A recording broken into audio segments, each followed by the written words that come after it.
പ്രിയപ്പെട്ടവരെ, എല്ലാവർക്കും നമസ്കാരം.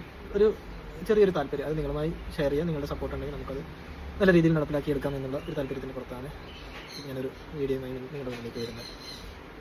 കഴിഞ്ഞ കുറേ വർഷങ്ങളായിട്ട് ടെക്കി വാലിയിൽ നമ്മുടെ പെറ്റ്സിൻ്റെ സെക്ഷനിൽ നമ്മൾ പ്ലാസ്റ്റിക്കിൻ്റെ പിക്കപ്പ് ആർക്കും കൊടുക്കുന്നില്ല.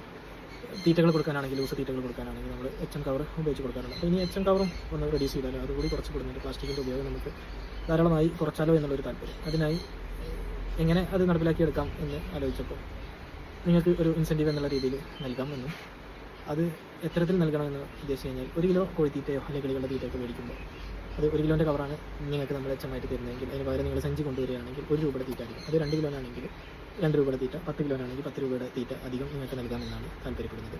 അതുപോലെ പൂച്ചയുടെയും നായുടെയൊക്കെ ആണെങ്കിൽ 100 രൂപയ്ക്ക് തീറ്റ മേടിക്കുന്ന ഒരാൾക്ക് 1 രൂപയുടെ തീറ്റ അധികം, അതായത് ഉദാഹരണത്തിന് 300 രൂപ കിലോ തൂക്കമുള്ള ഒരു സാധനം 300 രൂപയ്ക്ക് 1 കിലോനാണ് മേടിക്കുന്നതെങ്കിൽ നിങ്ങൾക്ക് നിങ്ങളുടെ സഞ്ചി കൊണ്ടുവരികയാണെങ്കിൽ 303 രൂപയ്ക്ക് നിങ്ങൾക്ക് തീറ്റ കിട്ടുന്ന ഒരു രീതിയിൽ ചെയ്തു കഴിഞ്ഞാൽ നിങ്ങൾക്കും അതിൽ ഒരു സന്തോഷം ഉണ്ടാവും. നിങ്ങൾ HM കവർ അല്ലെങ്കിൽ നിങ്ങളുടെ സഞ്ചിയുമായി വരും എന്നുള്ളൊരു താല്പര്യമുണ്ട്. ഒരാളെങ്കിലും അതുമായി സഹകരിച്ച് മുന്നോട്ട് പോയാൽ അദ്ദേഹത്തിനും ഗുണമാണ്. നമുക്ക് വൺ ടൈമായിട്ട് ഉപയോഗിക്കുന്ന പ്ലാസ്റ്റിക്കിൻ്റെ ഉപയോഗം നമുക്ക് ഒരു പരിധിവരെ നമ്മുടെ ടെക്കി വാലിയിൽ നിന്ന് കുറക്കാനും പറ്റും എന്നാണ് താല്പര്യപ്പെടുന്നത്. അപ്പോൾ എല്ലാവരുടെയും സഹകരണം ഉണ്ടാവണമെന്ന് അഭ്യർത്ഥിക്കുകയാണ്.